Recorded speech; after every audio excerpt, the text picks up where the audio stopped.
is, or the title of the message is, and now the good news, but in some aspects it could be called just the microphone. No, it called I didn't promise you a bed of roses. So we're going to go through Luke 21 verse 5 through 19 and see what this message was that Jesus had, this prophecy about the destruction of the temple, what it made, what it was about, what did it mean to the disciples, and what we can take away today for us.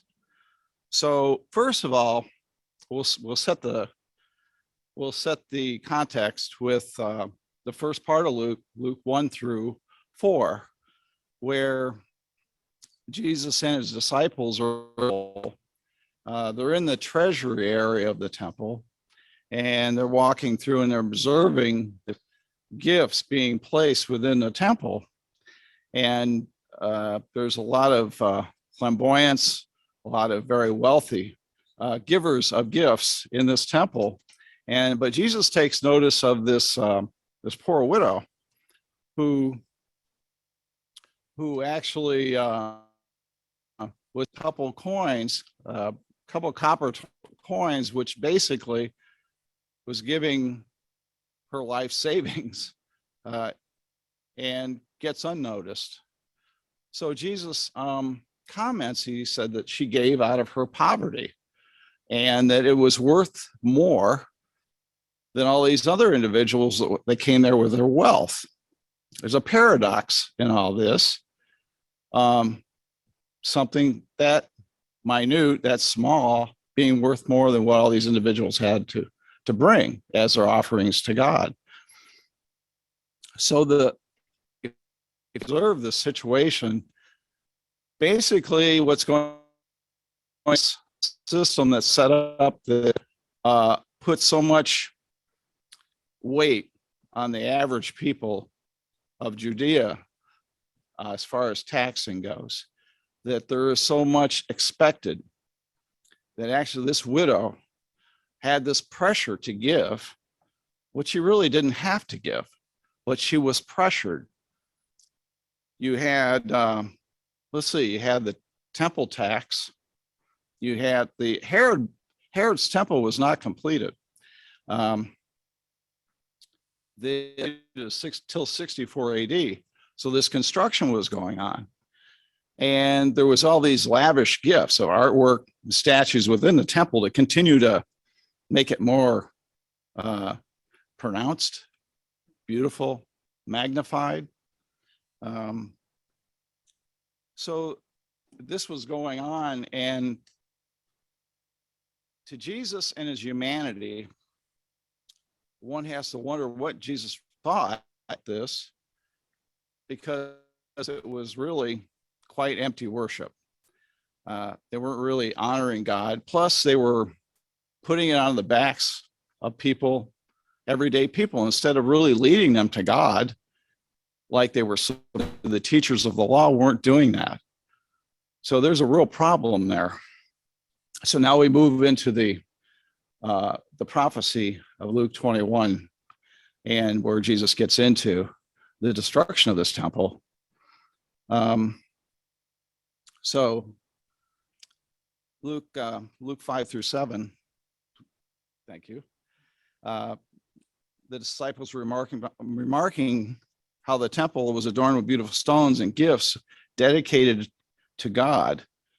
And again, you stop right there and you see the actions going on, where it's really it's a ritual. It's really empty and hollow to God because it doesn't come from the heart. It's not honoring God properly. But the temple was a big deal. It was sacred. It was the center of Jewish activity. Everything's centered around that temple.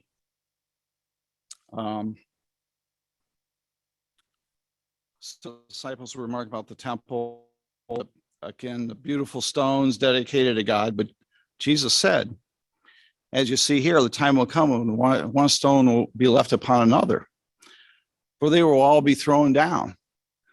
So you step back, and he's telling his disciples this, and it makes you wonder what the reaction of the disciples were, because this is like saying, this is quite a shock. This is like saying, without the temple, this is the end of the world to them. This is like huge. And Mark's account says it got together with Jesus privately, supposedly the temple grounds. But this is like something you don't want to broadcast, talk about the destroyed, because Jesus had already mentioned that earlier in his history to the various religious leaders. That didn't go over very well. So not one of them, nothing will be thrown down. They were like in this twilight of, and asking, so they asked the question, when will these things happen? What will be the sign they will take place? You step back, look at the disciples, and it's like, oh, they hear this, and it's like, okay, I'm anxious about this. This is kind of very fearful. Jesus, can you tell us how we can kind of found it, let us know what's going to happen so we can kind of avoid it, have hatch type of mentality? That's very human. It was big. That was a big deal. It was like, this is like hit them like a ton of bricks, so to speak. Stones fall, but he lied. Watch that you are not deceived. For many will come, I am he, and the time is the temple took place in 70 AD. There were a lot of things as prophets. We get a lot of that today through people that claim the Lord is with me, and you know that God will bless you. See, but God has spoken to me, and I have his blessing. And we've seen that for, I don't know, forever. And it still goes on today. We get sucked up into this. Or I represent the Lord. And I have inside information to show you the right way to live, will cause you to be blessed. And so, but in this case, when it comes to the temple,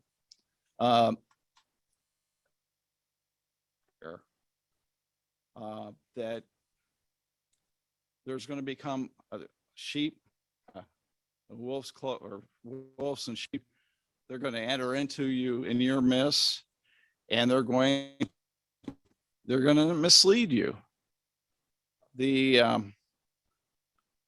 Before the temple, Rome sent in these various false prophets. God sent, he sent signs, but these false prophets came in and told people, listen to me, because God sent me to tell you how to avoid all these things that were going on.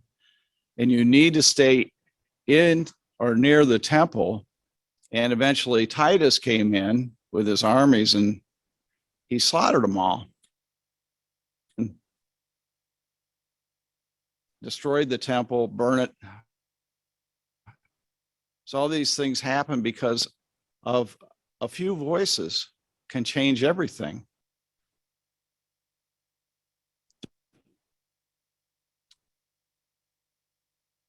Do not follow them.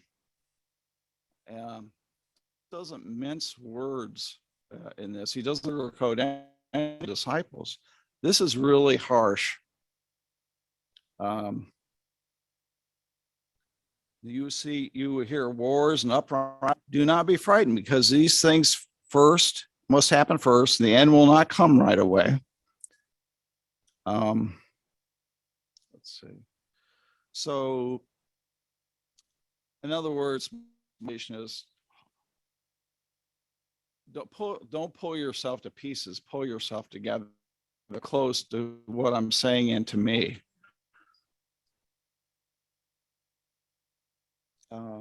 You see nations rise against this verse 10. And kingdoms rise against kingdoms. There'll be great earthquakes, famines, pestilence in various places, and fearful events and great signs from heaven. Yeah, God sent warnings. Supposedly there was a star over the temple that was shaped like a sword. There's this light that was surrounded the altar within the temple itself. There are all types of things happening that God did send some signs, but they were misinterpreted by these false and that were amongst them.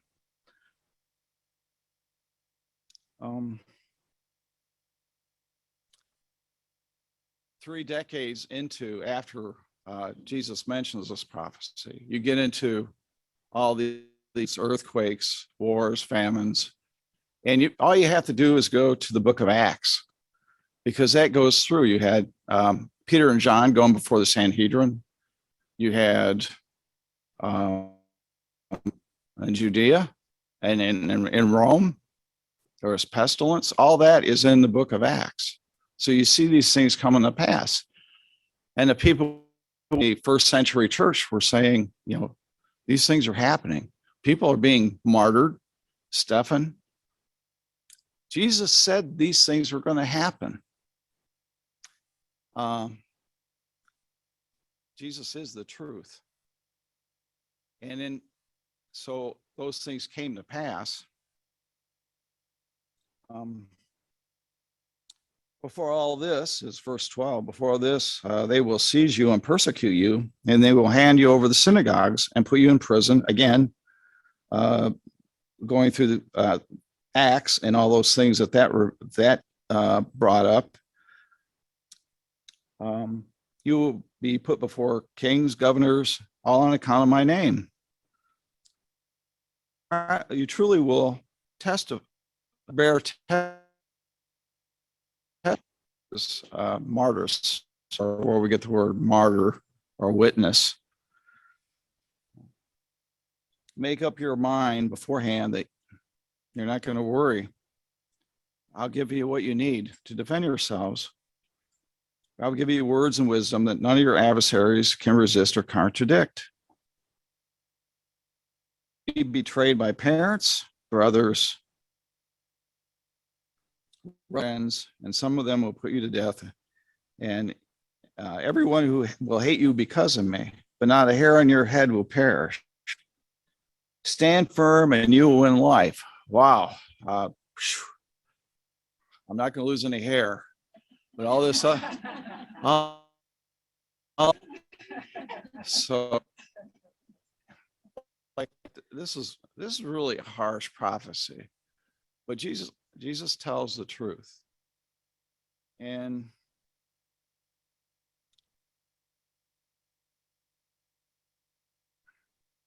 about is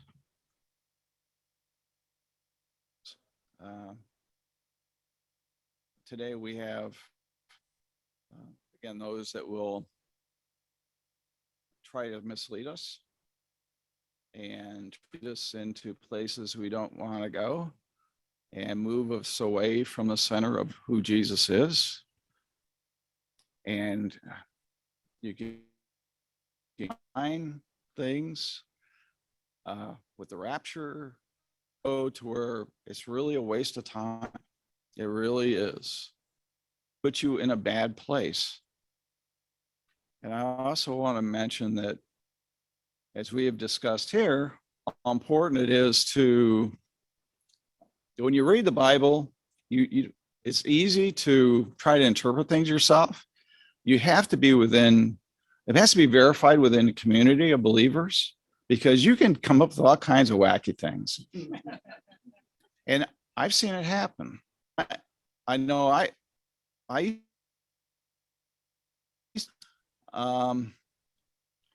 don't do that now, but it's easy to get caught up, and you got this special knowledge, you know, and it's things have to be tested, and the Lord wants us to take that. Everything is done within the presence of others, to get confirmation of, you know, if you know something, you see something in the Bible you're concerned about, or you think you got this inside track on something, really should bring it to Renee. No, bring it to somebody to, you know, a group, and put it out.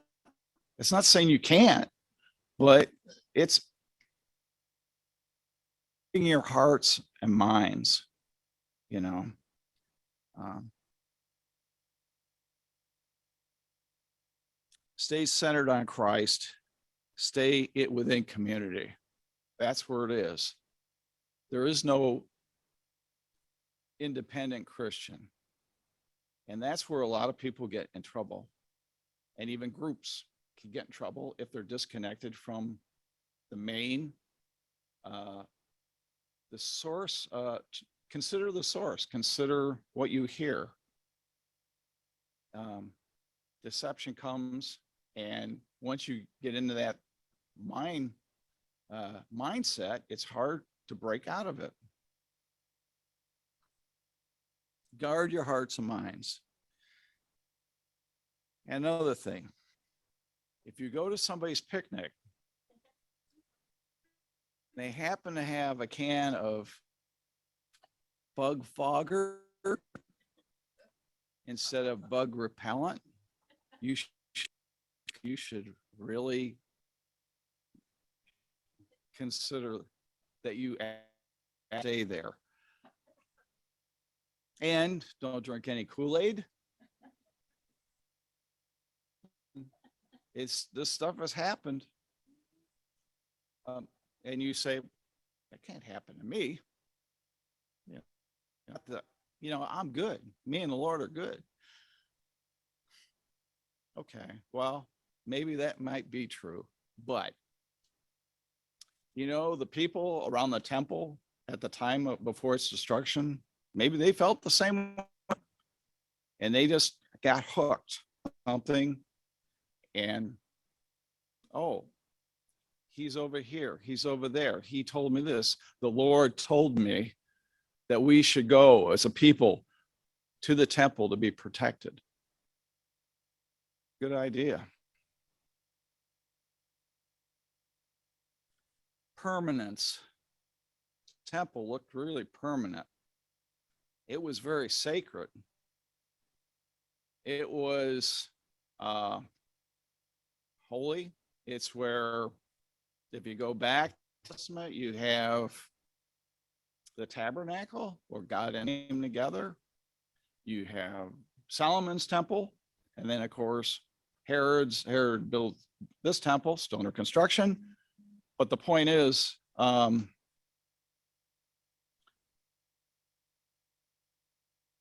massive stones of the temple didn't save it.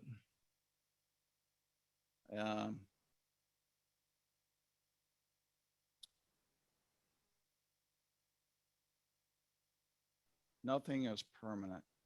Monuments, things that we memorialize, we try to hold on to those. We can't, we have the right intent, but intent is only found in Jesus. Everything else in this world is moving and in flux. We get into the wars the wars with Rome and Judea and all the other and the whole area of Gentiles fighting Gentiles, whatever at that time. Then we look at our world today and what's going on. Nothing has permanence except Jesus.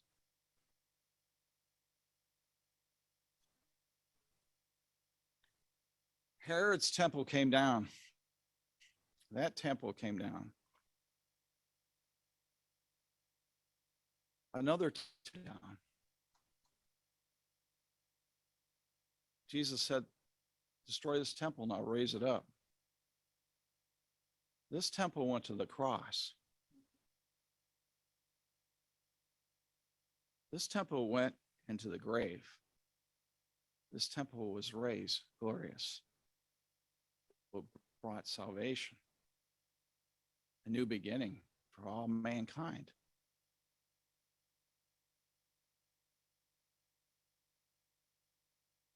Through a new temple, a temple being built by the Spirit right now.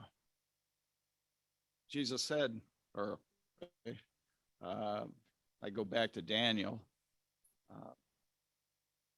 a rock was human hand going to fill the whole earth. And it's the process of doing that. The kingdom is that rock. He is the chief cornerstone of this new temple.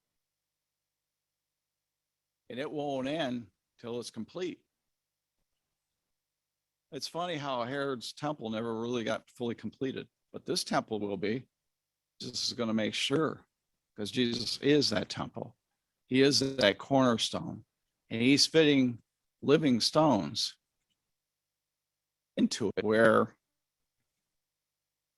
God and mine in this perfect place, a perfect place where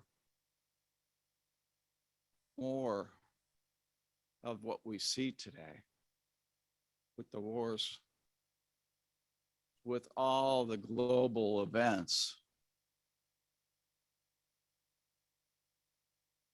hating each other, killing each other, really? After all these millennium,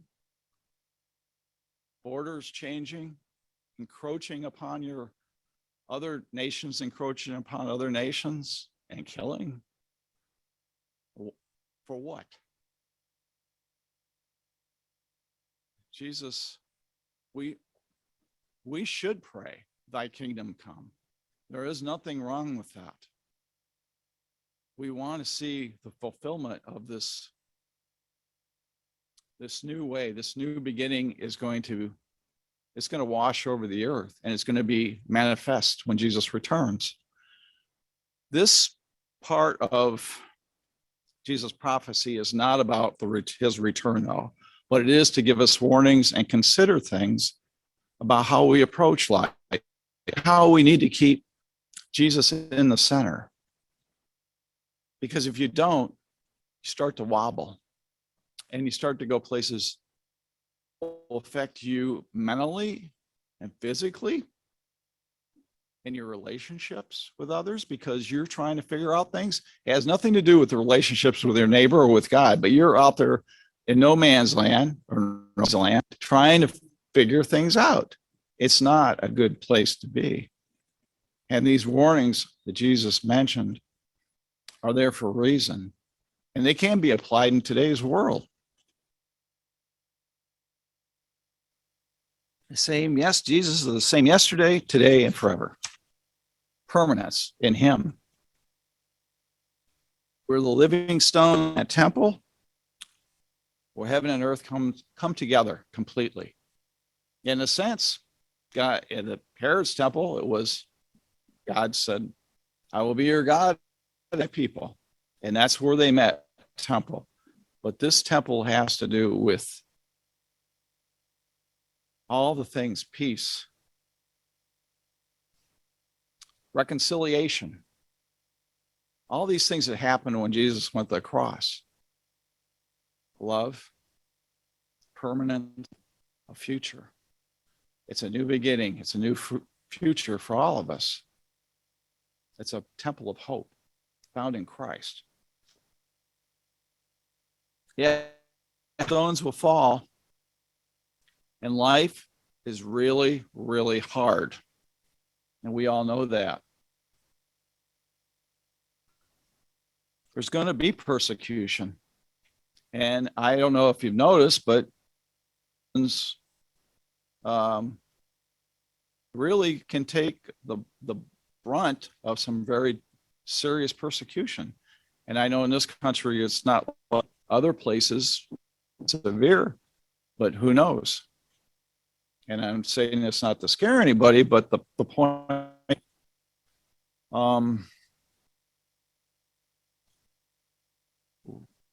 we need to patiently trust in him, enduring patience and trust life until Jesus does return. He will carry us through it all. Telling his disciples when he was laying this all out to them, stand firm, hold yourself in me. Don't look at others, focus on me.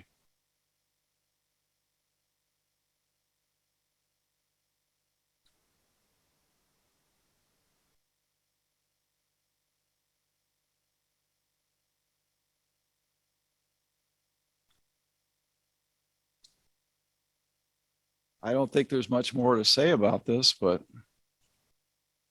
I think it is time for communion. So we'll go ahead and take communion.